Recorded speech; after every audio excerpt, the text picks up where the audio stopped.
Hi, I'm Devin Dean, Content Director here at ProjectManager.com. This week's whiteboard topic is about keeping your projects under budget.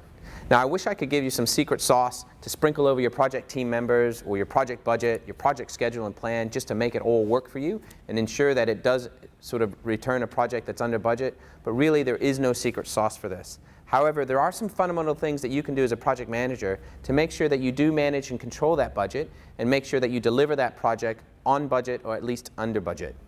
I'd like to go through with some of those with you today. So the first thing to remember, it actually starts at the start. You've got to have that budget set up correctly at the start of the project. Generally speaking, when you're doing the initiation phase of a project, you're doing a planning estimate, a budgetary estimate. So it's something around a plus 25%, minus 10% of what your actual project budget might be. But you've got to get that right from the start.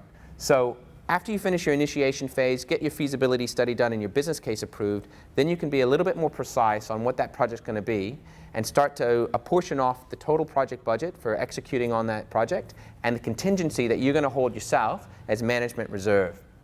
Good estimates are the key to that. I usually run 3 different types of estimates before I actually commit to a project budget. First one I do is a top-down parametric estimate. So I use past projects, I use different parameters the project's going to deliver, things like how many systems you're going to have to integrate with or how many end users are going to use your application. Multiply that by the number of effort or task required to achieve that deliverable, and out pops your answer. That's your basic top-down estimate using parametric techniques. Another technique I use is a bottom-up estimate. So I get the experts who've done it before, get them in a room together, and have them list all the activities that they need to go through to actually achieve each of those deliverables. Sum up the bottom of the list, and you've got your bottom-up estimate. The last estimate I do is I organize those tasks from both the top-down and the bottom-up estimate into a project schedule, assign resources, blow those tasks across time, and see how they're going to integrate with one another, and then, once again, add up the estimates that the project schedule has given me. I correlate the 3 different answers from each of those estimating techniques to give me a better feel of the variance between those and a better feel of what that budget's going to be.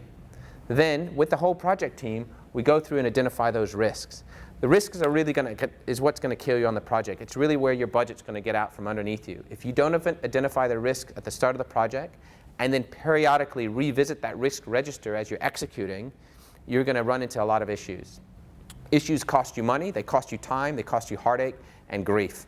They're always going to cost you time back with the stakeholder, and unfortunately, if you let your project issues get away from you, you're going to have to go back to the well and ask for more money, and no project manager wants to do that. So once again, identifying your risk at the start of the project with your project team will really help you get the project kicked off in the right direction with accurate and realistic budget expectations from your stakeholders and your project team members. Once you've kicked the project off, you then really need to monitor and manage that budget closely. So that's the next sort of tip I'm going to give you.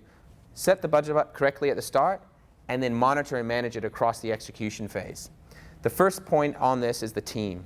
You've got to get the team who actually invested in that budget themselves. If you are the only person in that entire project team who cares about the budget, you have a very, very low likelihood of achieving the budget that you've set out. You've got to get the team members to buy into the estimates that they're putting together, to own the accountability of delivering on those estimates, and to watch their individual effort on each of the tasks leading up to achieving those deliverables for each of the projects. You've got to get the team engaged. They are the key part of making sure that you manage that project so that it's going to come in on or under budget. Next thing is you get what you inspect. Whilst the team is out there and doing what they're doing and being open and honest with you about how they're tracking its progress and owning those estimates, you still need to go out there and inspect it. You never get what you expect, you always get what you inspect. So make sure you're going out there asking probing questions to the project teams, trying to uncover more risk items which could cause you grief down the line, and putting those risk items in the register and managing them and mitigating them so they do not occur, or to minimize the impact if they do occur. The basics.